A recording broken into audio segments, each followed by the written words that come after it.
So இங்கே நான் வந்துட்டு ஏஜ் கொடுக்குறேன் அண்ட் தென் சிட்டி கொடுக்குறேன். இனிஷியலைஸ் பண்ணலைன்னா நல் வந்துடும் உங்களுக்கு இன்ஸ்டன்ஸ் வேரியபிள். சிட்டி வந்து சேலம் ரூரல், வேல்யூஸ் சேஞ்ச் பண்ணிட்டேன். So right now I got the S1 as an object for the student data which acts as the entity relationship to this class. It is not the subclass, right? இப்போ நான் இந்த S1 என்ன பண்றேன்னா இங்க pass பண்றேன். S1 to be passed to here. இங்க சாம்பிளுக்கு அனுப்புறேன். S1 அனுப்புறேன். S1 அனுப்புறப்ப எனக்கு இதெல்லாம் தேவையில்லைல்ல, இதெல்லாம் எனக்கு தேவையில்லை. ஸோ இங்கே பொறுத்தவரையிலையும் எனக்கு ஸ்டூடெண்ட் டேட்டான்ற கிளாஸுக்கான ஆப்ஜெக்ட் மட்டும் கிடைச்சா போதும். அப்போ திஸ் டாட் எஸ்ஓபிஜே ஈக்குவலன் டு எஸ்ஓபிஜே அப்படின்னு டிஃபைன் பண்ணி. So I don't want all these thing. ஏன் அப்படின்னா எனக்கு வந்து அங்கே S1லேயே கிடச்சிருது. Because the sample object does not take any arguments other than the class of the reference. நம்மளுக்கு ஸ்டூடெண்ட் டேட்டா கிளாஸ் தவிர வேறு எதுவும் எடுக்கல. இந்த S1 இங்கே பாஸ் பண்ணிட்டேன். now SOBJ is valid. கரெக்டுங்களா? SOBJ is valid. ஸோ இப்போ என்ன கால் பண்ணலாம் அப்படின்னு பார்த்தீங்கன்னா டிஸ்பிளே ஸ்டூடெண்ட் டேட்டா அப்படின்னு கால் பண்ணலாம்.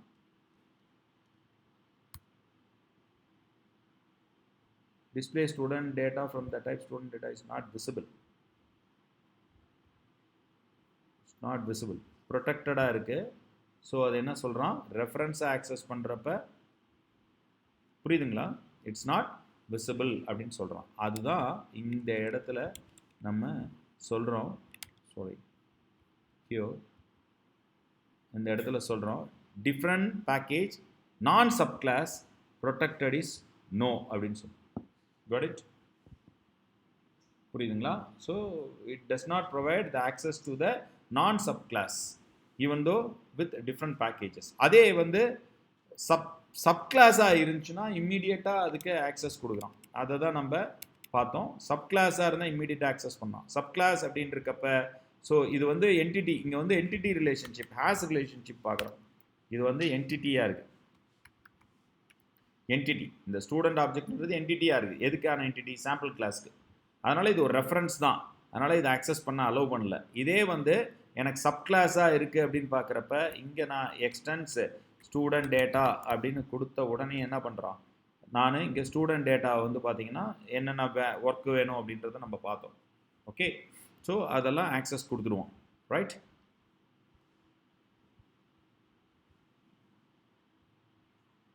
புரியுதுங்களா?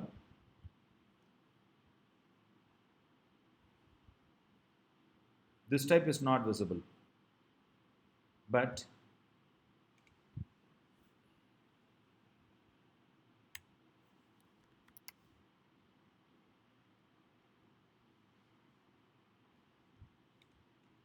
சூப்பர் டாட் அப்படின்னு கொடுத்தோன்னு எடுத்துக்கிறானா, சூப்பர் கிளாஸ்க்கு இன்னும் விசிபிலிட்டி கொடுக்குறான் பாருங்க இந்த இடத்துல.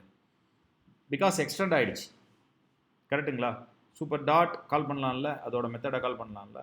அப்போ வந்து பார்த்தீங்கன்னா இட்ஸ் அக்சஸ் பாருங்கள், SLM2024 dot student data dot display student data ஆக்சஸில் இருக்குது. இதே வந்து SOBJ அப்படின்னு கொடுக்குறப்ப வராது. அப்படின்னு இருக்கப்ப என்ன சொல்கிறான், SLM இட்ஸ் நாட் விசிபிள் அப்படின்னு சொல்கிறோம். இதுதான் இந்த இடத்துல நான் சொல்லியிருந்தேன். இந்த இடத்துல நான் சொன்னது என்ன அப்படின்னு பார்த்தீங்கன்னா different package non sub class வந்து நோ கொடுத்தாலும் மற்றது எல்லாத்துக்கும் ஆக்சஸ் இருக்குது. ஸோ இந்த ப்ரொடெக்டடை பொறுத்தவரையும் இந்த ஃபேஸையும் ஒரே ப்ரோக்ராமில் எக்ஸிக்யூட் பண்ணி காட்டியாச்சு. Hope you understand clearly. So reference non sub கிளாஸ்னால் ரெஃபரன்ஸ்னு ஞாபகம் வச்சுக்கோங்க. Okay, clear? Right?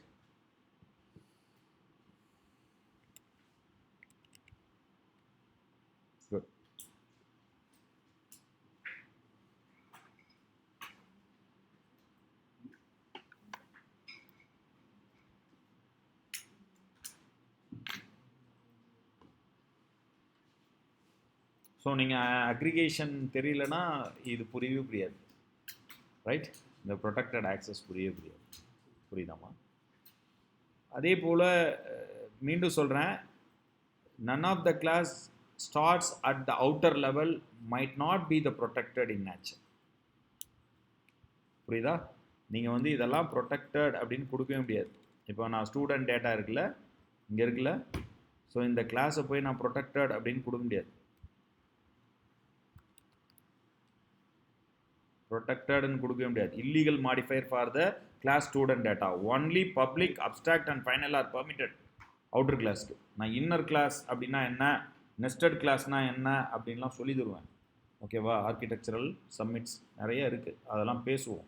But none of the outer class. இப்போ ஏன் இந்த அவுட்டர் கிளாஸ்ன்ற ஒரு வார்த்தை வருதுன்னா, a class may consist of another class. So the inner class must be depends upon the outer class. You may not call the inner class without calling the outer class. அப்போ outer class dot inner class தான் கால் பண்ண முடியும். So அதனால தான் இந்த ஒரு வார்த்தை ப்ரொடெக்டட்னு பேசுகிறப்ப, அந்த மாடிஃபையர் பற்றி பேசுகிறப்ப ஒரு முக்கியமான விஷயம் அவங்கள்ட்ட கொடுத்துடணும். அது என்ன அப்படின்னு பார்த்தீங்கன்னா, that might not be the protected case. Protected வராது. ஓகேவா? ஸோ நான் இங்கே வந்து வாலண்டியராக ஏன் இந்த கிளாஸ் வந்து பப்ளிக் அப்படின்னு போடுறேன் அப்படின்னா, இது வந்து பார்த்தீங்கன்னா பை டிஃபால்ட் பேக்கேஜுக்குள்ளே போகிறப்ப அது டிஃபால்ட்டு பிஹேவியர் வந்துடும். அதனால் நான் என்ன சொல்கிறேன், இந்த இடத்துல போயிட்டு பப்ளிக் அப்படின்னு சொல்கிறேன். இங்கேயே பப்ளிக் கொடுக்கல. Suppose if I left it, நான் இங்கே அப்படியே லெஃப்ட் பண்ணிட்டேன் அப்படின்னா அது வந்து டிஃபால்ட் ஆயிரும். அது வந்து என்ன ஆகும், டிஃபால்ட் செக்ஷன் ஆயிரும். இந்த டிஃபால்ட் செக்ஷன் ஆயிரும். புரியுதுங்களா? So instead of default,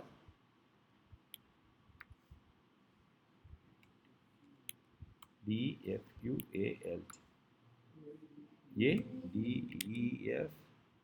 FAULT, am I right? FAULT. So default ஆயிடும். Okay, identifier expected after this token அப்படின்னு டிஃபால்ட் அப்படின்னு. ஸோ அதனால தான் நம்ம என்ன பண்ணுறோம், இங்கே அந்த நேச்சர் கொடுக்குறோம். ரைட்? ஸோ இதெல்லாம் கவனமாக நோட் பண்ணிக்கணும். Right? Hope you understand clearly. So protected அப்படின்றது மிகவும் முக்கியமான ஒரு விஷயம். டிஃப்ரெண்ட் பேக்கேஜில் எக்ஸ்டென்ஸ் யூஸ் பண்ணி சப் கிளாஸாக இருந்தால் ஆக்சஸ் கிடைக்கும். டிஃப்ரெண்ட் பேக்கேஜில் ரெஃபரன்ஸாக இருந்தால் ஆக்சஸ் கிடைக்காது. ப்ரொடெக்டடுக்கு மட்டும். இதெல்லாம் என்கேப்சுலேஷன்ஸ். Okay, thank you.